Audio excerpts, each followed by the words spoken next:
In the fall of 2025, explosive data has dropped that could change how we view child health forever.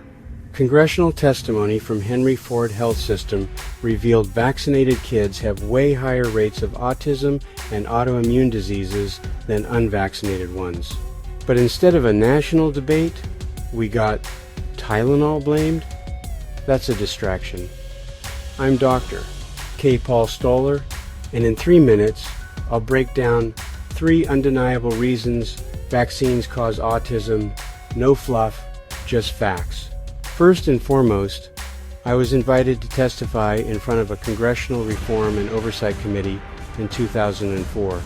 I was pulled aside and told this: everyone in the upper echelons of government who wants to know if vaccines cause autism already knows, but they won't do anything about it.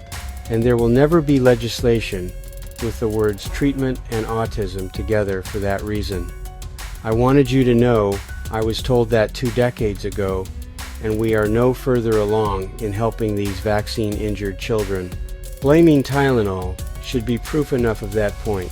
Let me review what was recently revealed. Point 1. The bell curve of harm. Vaccines aren't safe. They're relatively safe at best. On a bell curve, 20% get no issues. 60% get minor stuff, allergies, eczema, asthma, we've normalized. 10% get the worst, SIDS, classic autism, lifelong conditions.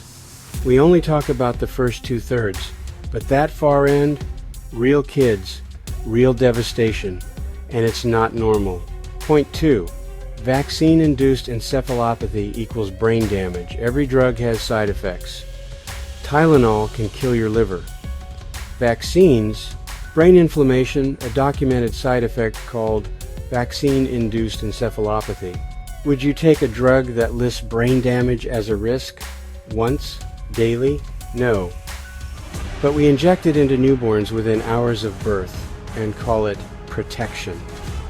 Autism? In many cases, it's misdiagnosed brain injury from vaccines. The data shows clear odds ratios. It's not coincidence. Point 3.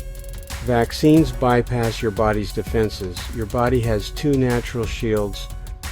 Skin blocks invaders. Gut filters toxins. Vaccines injected straight into the bloodstream. No filtering, no protection.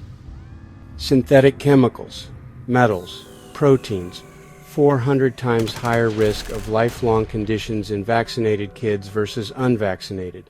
Florida's Medicaid data, Henry Ford, private clinics all show the same pattern.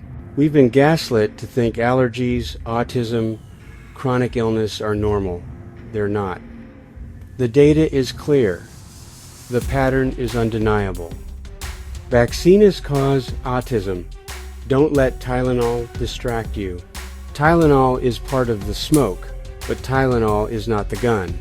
Vaccines are the gun, and those that were always in a position to help willfully let a form of infanticide continue because they were all cowards. Share this. Subscribe. And let's demand the truth for our kids.